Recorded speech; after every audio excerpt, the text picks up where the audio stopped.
Kalau bentuk menyatakan munasabah alawi palsu itu bukan provokasi, mengungkap fakta. Enggak terima, ayo kita diskusikan begitu saya bilang. Mintanya beliau berdiskusi. Sudah. Tapi sekarang mereka bawa telepon, bawa handphone, menshooting, ya kan? Itu tujuannya apa? Tujuannya memperlihatkan bahwa saya ini diusir, ya, sehingga penduduk Indonesia mengetahui bahwa kesannya masyarakat seluruhnya Jember itu mengusir saya. Nah, ini tujuannya framing. Framing itu adalah fitnah, perang narasi. Ya, artinya sesuatu yang tidak pada konsep kenyataannya. Itu oknum yang mengatasnamakan warga Jember. Artinya ketika di cross check setelah kejadian itu, ternyata warga yang bukan orang situ. Ya. Aneh kan? Ya.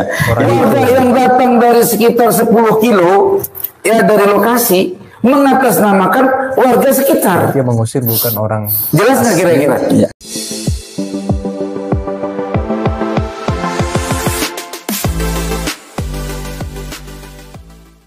Assalamualaikum warahmatullahi ta'ala wabarakatuh. Tengku Kori sebetulnya sangat kecewa kepada masyarakat yang mengusirnya pada saat beliau berada di kawasan Jember, Jawa Timur, hanya karena mereka menuduh membuat konten-konten provokatif, padahal apapun yang mereka tuduhkan kepada Tengku Kori tidaklah benar. Makanya Tengku Kori menegaskan kembali bahwa kalau masyarakat Jember tidak terima dengan narasi yang beliau lontarkan, sampaikan, utarakan tentang nasabah alawi, beliau meminta sediakan waktu untuk berdiskusi, jangan main asal geruduk orang sembarangan, karena kata Tengku Kori, kita sebagai orang Islam sama-sama orang yang beriman. Oleh karena itu kalau ingin menyelesaikan persoalan bukan dengan cara membubarkan, mengusir, tapi sediakan forum untuk berdiskusi.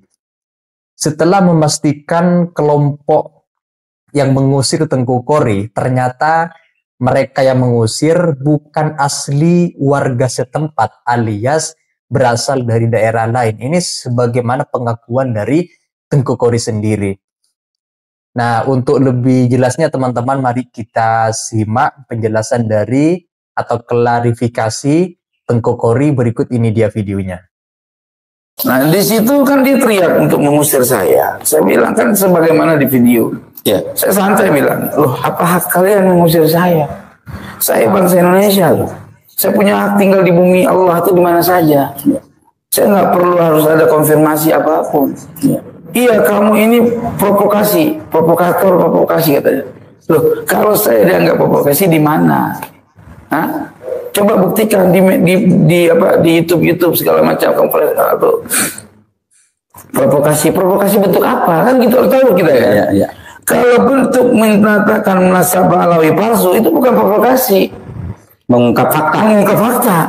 Enggak terima, ayo kita diskusikan begitu saya bilang. Mintanya beliau berdiskusi. Sudah? Ya. Nah, akhirnya terjadilah, pokoknya mereka minta saya pergi. Saya bilang memang saya mau pergi kok. Saya mau pergi ke tempat orang lain. Saya mau berangkat kemana? Ke Malang. Sekarang saya tambahin itu. Jadi kalau mereka ingin bermusyawarah dengan saya, kan saya tantang. Diskusi, ayo kapan? Saya siap nih, gitu kan? Tapi sekarang mereka bawa telepon, bawa handphone, menshooting, ya kan? Itu tujuannya apa? Tujuannya memperlihatkan bahwa saya ini diusir, ya, sehingga penduduk Indonesia mengetahui bahwa kesannya masyarakat seluruhnya Jember itu mengusir saya.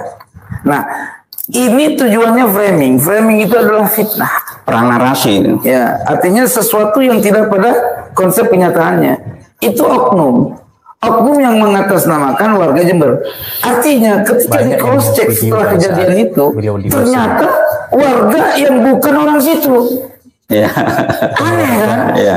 Warga yang datang dari sekitar 10 kilo ya dari lokasi mengatasnamakan warga sekitar. Dia mengusir bukan orang. Jelas nggak kira-kira? Daerah. Ini fitnah yang sangat besar. Maka terus terang aja ya. Apapun ceritanya, boleh kamu bikin framing-framing, yang kamu bikin narasi segala macam, pada dasarnya akan merusak citra baik Habib sendiri. Merusak citra Habib sendiri katanya. Nah itu teman-teman klarifikasi atau penjelasan dari Tengku Kori menyangkut pengusiran dirinya pada saat berada di kawasan Jember, Jawa Timur oleh sekelompok masyarakat yang berada pada saat beliau berada di salah satu pondok pesantren As-Siddiqi. Kemudian beliau diminta oleh warga digeruduk untuk diusir lah dari pondok pesantren tersebut. Nah, di sini kalaulah Tengku Kori dianggap provokatif karena menyerang keberadaan Sada Alawi, Pak Alawi, hemat saya cukup lawan dengan hujah-hujah yang kuat sekiranya beliau tidak berkutik lagi. Kalau pemikiran dilawan dengan aksi gerakan, beliau ditolak di berbagai tempat, tidak diberikan akses untuk berceramah, menyampaikan ilmu-ilmu menyangkut yang beliau yakini mengenai nasabah Alawi, selamanya saya yakin tidak akan menyelesaikan masalah, justru akan memicu masalah baru. Perlu diingat bahwa Tengku Kori adalah salah satu atau satu orang saja dari sekian banyak orang yang berada di barisan penentang nasabah Alawi. Maka untuk melawannya cukup dengan memberikan hujah-hujah yang kuat supaya Tengku Kori diam 1000 bahasa. Kalau Tengku Kori menjelaskan, membatalkan nasabah Alawi berdasarkan penelitiannya juga, maka orang yang tidak setuju dengan pendapat Tengku Kori lawan juga dengan penelitian, dengan data, dengan bukti-bukti yang akurat supaya Tengku Kori tidak bisa membantah. Kalau pemikiran dilawan dengan gerakan aksi fisik, maka ini mencerminkan kita kalah. Artinya kita tidak mampu melayani dengan pemikiran. Maka hemat saya, pemikiran harus dilawan dengan pemikiran.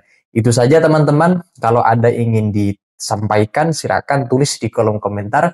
Sekian dan terima kasih. Wassalamualaikum warahmatullahi wabarakatuh.